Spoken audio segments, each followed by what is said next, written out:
All right, let's get right into it. Today, we're tearing into Chapter 15 of Solo Leveling Ragnarok, and man, things are really starting to heat up. If you're a fan of digging into the nitty-gritty of lit RPG mechanics, game systems, and that slow, creeping dread of a real-world dungeon crisis, well, you're in exactly the right place. We're going to break down exactly how Suho's powers are evolving, but honestly, the even bigger story here is how the system seems to be quietly pushing him towards something a whole lot more sinister. Right off the bat, we run into this core mechanical question. Think about it. How exactly do you level up when your shadow beasts are the ones doing all the heavy lifting? It's your classic lit RPG dilemma, right? Suho has these incredible shadow entities doing his bidding, but if they are the ones landing the final blow, who actually gets the XP? Does the player just kind of stagnate while the summons get all the glory? That is the exact reality Suho is facing inside the shadow dungeon right now, and the answer to this question completely changes the game for him. Okay, so let's dive into this first part, the passive party system. The system drops a massive revelation on us here. Picture this. Suho is literally just standing there. He's just watching. Meanwhile, his shadow beast, Gray, is out there autonomously hunting down monsters. And then, ping, an alert pops up. It turns out the experience is being shared at exactly 50%. This is absolutely huge because it shows us that Suho doesn't actually need to micromanage every single kill. The system is essentially treating his summons like party members in a traditional RPG. It completely confirms that there's an automatic passive party system in play. Basically, his shadow army is now a highly efficient auto-hunting machine, passively feeding him experience while he hangs back and plots his next move. Which brings us to Section 2, exploiting the daily quest. So now that Suho knows about this 50% rule, you'll better believe he isn't just going to sit back and relax. He's going to squeeze every ounce of value out of it. The system isn't just handing out free levels, though. It demands some serious structure. Take a look at the daily quest for the Shadow Dungeon cleanup. It's not just some vague, hey, go survive objective. It is incredibly specific. Step 1, kill 100 goblins. Step 2, kill 10 goblin commanders. Step 3, kill a goblin centurion. I absolutely love this because it turns what could have been a chaotic, messy skirmish into a calculated step-by-step checklist. Suho realizes pretty quickly that if he wants to clear this efficiently, he can't just hunt them one at a time. He needs a macro strategy. And this is where his tactical genius really shines. Suho pulls out an item called the Horn Flute, something he looted a bit earlier, and uses it specifically to draw the aggro of all the nearby enemies. And what's the immediate result? An entire horde of goblins comes rushing in directly into a perfectly prepared ambush set up by his shadow army. It's just brilliant. Cause and effect. Instead of running around a massive dungeon wasting his time and energy, he smartly uses the Horn Flute to funnel that entire checklist of monsters straight into the jaws of his auto-hunting shadows. He is literally working smarter, not harder. All right, moving on to Section 3, loot drops and stop buffs.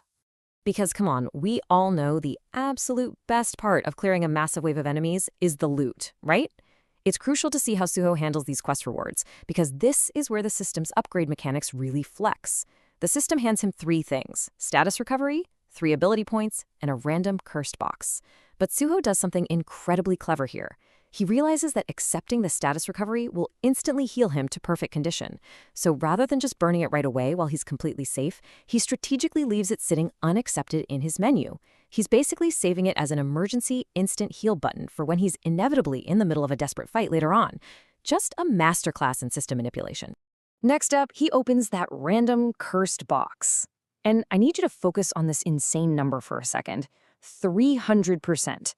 The item he pulls out grants a jaw-dropping 300% increase to physical damage. But yeah, there's always a catch, isn't there? This massive multiplier only kicks in when he's fighting demons. Now, what's really fascinating here is the item itself. It's called Vulcan's Horn. It's this grotesque, demon-devouring gauntlet that's literally infused with the authority of the demon god of destruction. Crazy, right?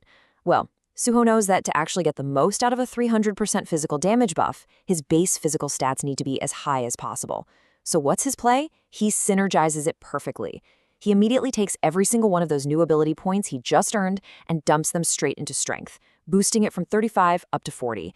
He's literally custom building his stats around this one piece of high-powered loot. But this is exactly where our explainer take a really sharp turn, because we have to pivot away from the nice, safe, controlled environment of the Shadow Dungeon. Suho steps back out into reality and suddenly the pacing drastically shifts. We're suddenly dealing with a very real, very dangerous dungeon crisis right at Seoul Station. Which leads us to Section 4, the real-world dungeon crisis. Things get real fast. Instructor Lim is frantically outfitting Suho in this thick, protective yellow clothing. And this little detail highlights a super dangerous, pretty unglamorous reality of this world's economy, the collection team. See, their job isn't to fight. Their job is to follow closely behind the hunters and harvest monster corpses for materials. But since they're just regular workers, they are constantly at risk of getting ripped apart by scavenger monsters or, honestly, just melting from toxic monster blood. That's why that heavy protective gear is completely mandatory. It is a deeply terrifying way to make a living. And you really have to look at the terrifying contrast here. On one hand, you have the Grim Reaper Guild's strike team. They are heavily armed and perfectly balanced. 4 magic types, 5 combat types, and a healer. They are locked and loaded for a war. But then you look at the collection team. They are completely unequipped. And more importantly, right at this moment, they are entirely missing. They just didn't show up to work, which is exactly why Suho ends up stepping in and volunteering. You can literally feel the tension ramping up. The strike team is going in incredibly hot, and Suho is just trailing behind them as a vulnerable, totally exposed collector. Bringing us to our final section, a dangerous coincidence. Now, I want you to really think about the timing of everything we've just talked about today. As Suho is walking into this dark, incredibly ominous dungeon, we actually get a glimpse into his inner monologue. He starts reflecting on everything that's happened in the last few hours. He literally just received a cursed weapon that is specifically designed to devour demons, multiplying his damage by 300%. And then, right after he gets it, he just miraculously finds himself filling in for a missing team, walking straight into a high-level field dungeon run by a guild ominously named the Grim Reaper. The pieces are snapping together. Suho realizes that this is all way too perfectly timed. The system isn't just reacting to him, it's actively setting the stage. And that realization brings us to this chilling quote pulled straight from the source material. As he's descending into the dungeon, the text simply reads, "It feels like something dangerous is about to happen."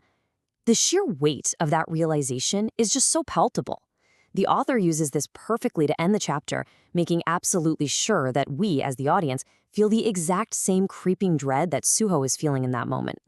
Which leaves us staring right at the looming shadow of this massive cliffhanger. And honestly, it forces us to ask one final, really provocative question. Is the system simply rewarding Suho for all his hard work in the daily quest? Or is it deliberately arming him to the teeth right now because it knows for a fact that he is unknowingly walking directly into a death trap? Keep that in the back of your mind as you process all these mechanics. Thanks so much for hanging out with me for this explainer, and remember, always keep questioning